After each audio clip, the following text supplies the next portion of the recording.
Assalamualaikum warahmatullahi wabarakatuh. Selamat pagi.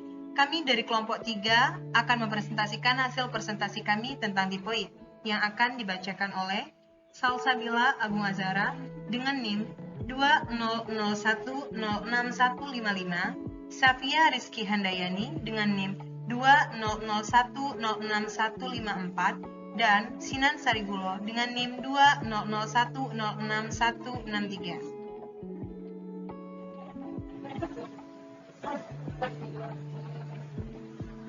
Masuk ke materi.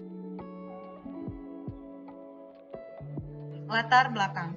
Demam tifoid menjadi masalah kesehatan yang umumnya terjadi di negara yang sedang berkembang karena akibat kemiskinan, kriminalitas, dan kekurangan air bersih yang dapat diminum. Demam tifoid adalah penyakit infeksi akut yang selalu ada di masyarakat di Indonesia, mulai dari usia balita, anak-anak, dan dewasa. Demam tifoid disebut juga sebagai penyakit saluran pencernaan dan merupakan infeksi yang menyerang sistem pencernaan. Penyakit seperti itu ada di mana-mana karena tidak dilakukannya tindakan saniter. Misalnya, mencuci tangan sebelum menangani makanan. Demam ini terutama muncul di musim kemarau dan konon anak perempuan lebih sering terserang. Prevalensi kasus 91% demam tifoid terjadi pada usia 3-19 tahun. Kejadian meningkat setelah usia 5 tahun. Pada minggu pertama sakit, demam tifoid sangat sukar dibedakan dengan penyakit demam lainnya, sehingga untuk memastikan diagnosis diperlukan pemeriksaan biakan kuman untuk konfirmasi.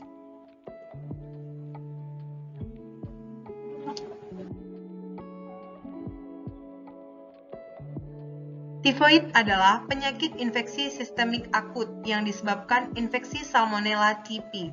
Organisme ini masuk melalui makanan dan minuman yang sudah terkontaminasi oleh fases urin dari orang yang terinfeksi kuman Salmonella. Brunner and Sudart 1994.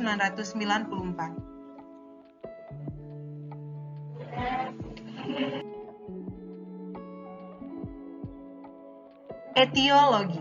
Penyakit tifus disebabkan oleh infeksi kuman Salmonella typhosa, Bacil gram negatif, berflaget atau bergerak dengan bulu getar, anaerob, dan tidak menghasilkan spora. Bakteri tersebut memasuki tubuh manusia melalui saluran pencernaan dan manusia merupakan sumber utama infeksi yang mengeluarkan mikroorganisme penyebab penyakit saat sedang sakit atau dalam pemulihan. Kuman ini dapat hidup dengan baik sekali pada tubuh manusia maupun pada suhu yang lebih rendah sedikit. Namun, mati pada suhu 70 derajat Celcius maupun oleh antiseptik.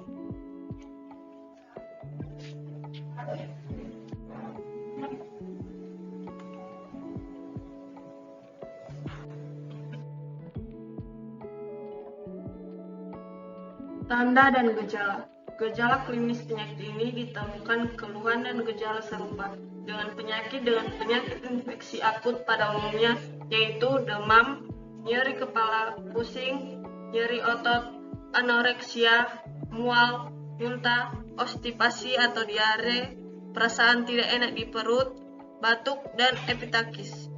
Pada pemeriksaan fisik, hanya didapatkan suhu tubuh meningkat perlahan-lahan dan terutama pada sore hingga malam hari.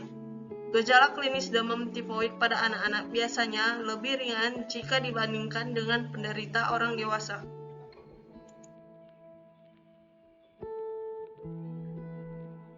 Patofisiologi.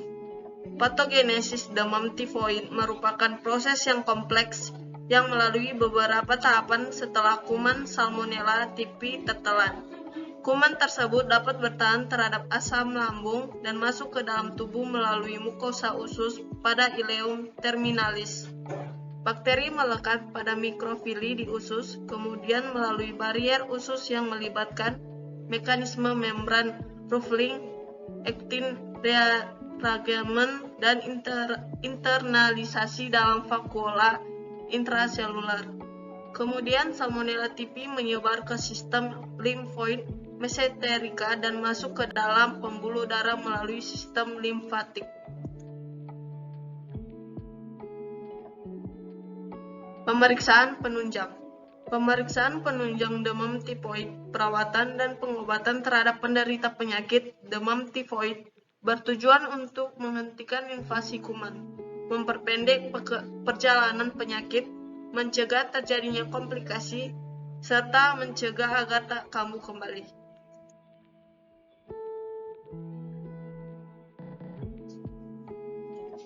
Baik, selanjutnya di penata laksanaan. Penata laksanaan utama demam tifoid adalah terapi dengan antibiotika sesuai dengan profil sensitivitas bakteri untuk tiap-tiap daerah endemik. Kasus ringan dapat dilakukan rawat jalan di rumah dengan pemberian antibiotik oral dan antipiretik.